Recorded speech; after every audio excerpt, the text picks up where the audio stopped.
Hey guys, welcome back to my channel. I am Mercedes and this is the Frugal Life of Mercedes. Today I am going to talk about my Roku. So there's videos all over the internet, all over YouTube about Roku and the benefits of it and what it is and all that. So I'm assuming that most people know what the Roku is, but if you do not, it is a little box that you hook up to the back of your TV and it comes with a remote. And it offers you a way of getting free TV. Now also on the Roku you can download different streaming services and that you have to pay for, but I got the Roku back in April, and the Roku that I got from Walmart.com, and it was $29, and I actually had a $20 gift card using my Fetch.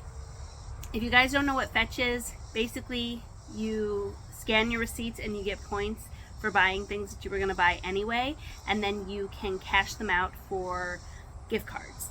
So I cashed out at $20 and got a $20 gift card to Walmart, purchased my Roku on the Walmart app.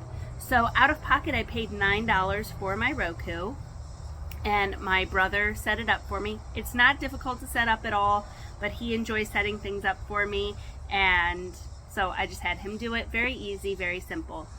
So once the Roku is set up, you do make an account, but that's just set up through your email. You don't pay anything for it. The only time that you pay is if you download other apps or streaming services through the Roku.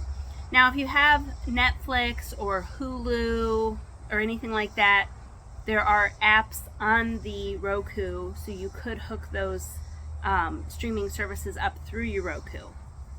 So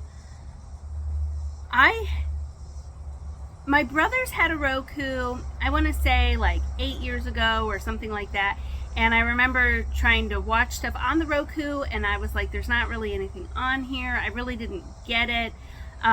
But then, you know, as things change, it seemed, I was being told by people that I know that the Roku is much better now. So I figured for $9 I would make that investment and see. And as I was scrolling through, once I had my Roku set up, I was seeing that it had a lot of things, a lot of movies and shows that I really like that I just was not seeing on Netflix. So I've had Netflix before, and I've also had Hulu. And then when I was married, I want to say my ex-husband had like Disney Plus and a couple other things like that. But it's just like anything. It's like sometimes it just seems like there's not anything to watch. So what I was doing was I got rid of my Netflix, which at the moment was the only streaming service that I had. And I have not had Netflix or any other streaming service since April, and I've only been using the Roku, and it's been working out just fine. When I did have Netflix, I had I think it was like the $8.99 or $9.99 a month, which for some people that doesn't seem like a lot, and no, it's not. But if there's not really anything to watch, it's still $10 that I don't want to spend. When honestly a lot of the same stuff that I want to watch on Netflix, or I was watching on Netflix, is on the Roku. And there's different things on there too, but there's a lot of shows and movies that I like that are just, I've never seen them on Netflix, and I've had Netflix for years. And so for $9 I've been being entertained. Now, something that I thought was interesting, and I just wanted to look this up just for my own curiosity. I follow a lot of other frugal channels, and I hear a lot of them say, ditch the cable, ditch the cable. And then I always think, do people still have cable? Because I've never paid for cable. My parents had like DirecTV or Dish TV when I was a child, and then since I lived on my own, I never have had cable.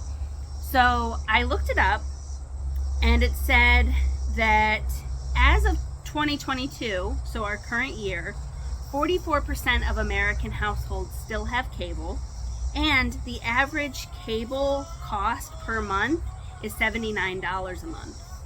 So if you get enjoyment out of your cable and it's something that you feel like adds to your life, then by all means keep it.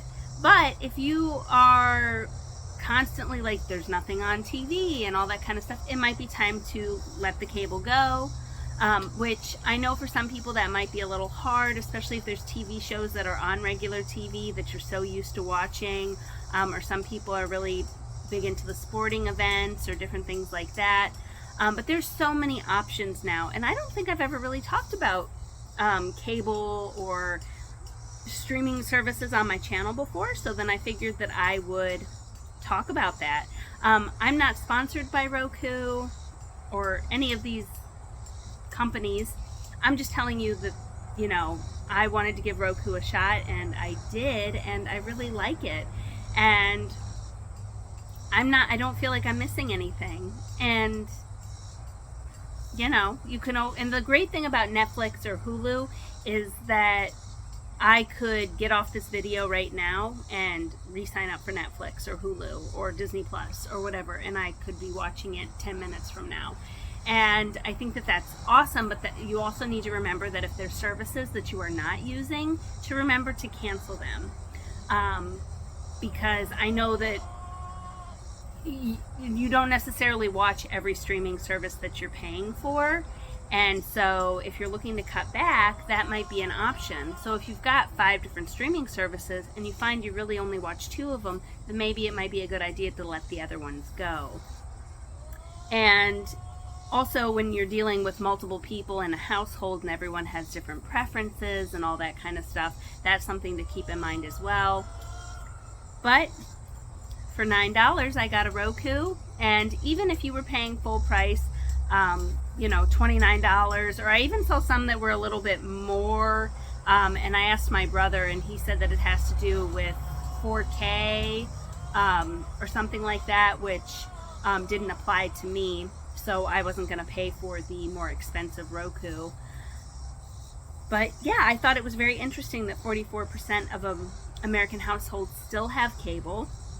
And again, guys, you know me. I'm not judging you. It's just I'd never had cable. You know, I've never paid for it. So I wanted to see how many people still have it and what it cost. And yeah. So anyway, so I hope that you guys enjoy. And I do get questions about how I entertain myself. And oh, something else I wanted to add is, of course, look for stuff on YouTube. I love the show Degrassi. It is one of my guilty pleasures, and it actually is on the Roku, the entire series.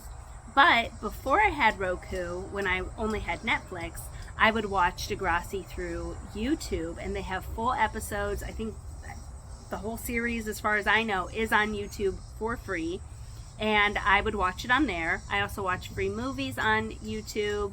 Great thing to do. I listen to my audiobooks using YouTube. You know, all great options. Also, the public library. I always tell people, check out your public library. You can rent series and movies and audiobooks and regular books and lots of different options, whatever you like to do. And remember, if you guys are just starting out on your frugal journey, it can seem overwhelming, but start with one thing. Start, what can I cut back? Do I really need this? Is this really a need? Are we really using this?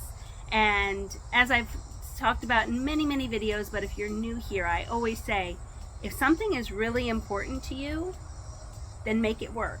But everything can't be as equally important, especially if you're trying to save money or pay off debt or whatever you're trying to do. You really have to prioritize. So if your streaming services or your cable is really important to you, then you'll have to cut back on something else.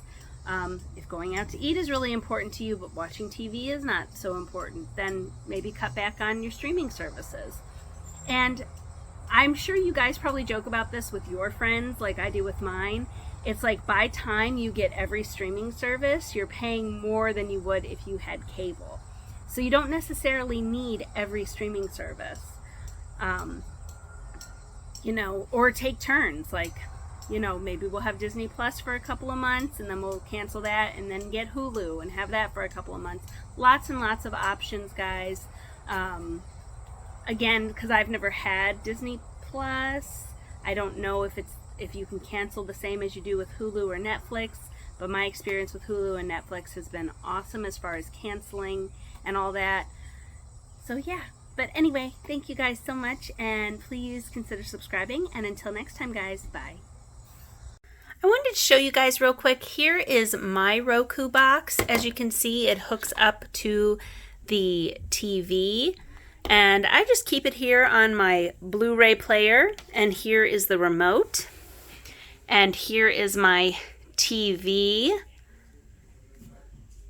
and as you guys can see, if you had Netflix or Disney Plus or Hulu, then you would just push that. So I'm just going to push this, and I'm not going to record anything, but as you can see,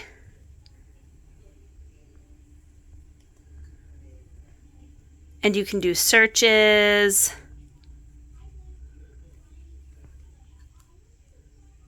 You see, it's a little difficult to do when I'm not actually looking at the remote.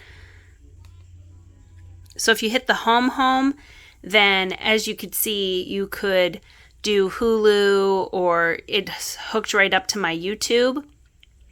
And then also Tubi TV is another free one, and so is Pluto TV, other great free options. I used Pluto and Tubi before I had the Roku, so great free options as well.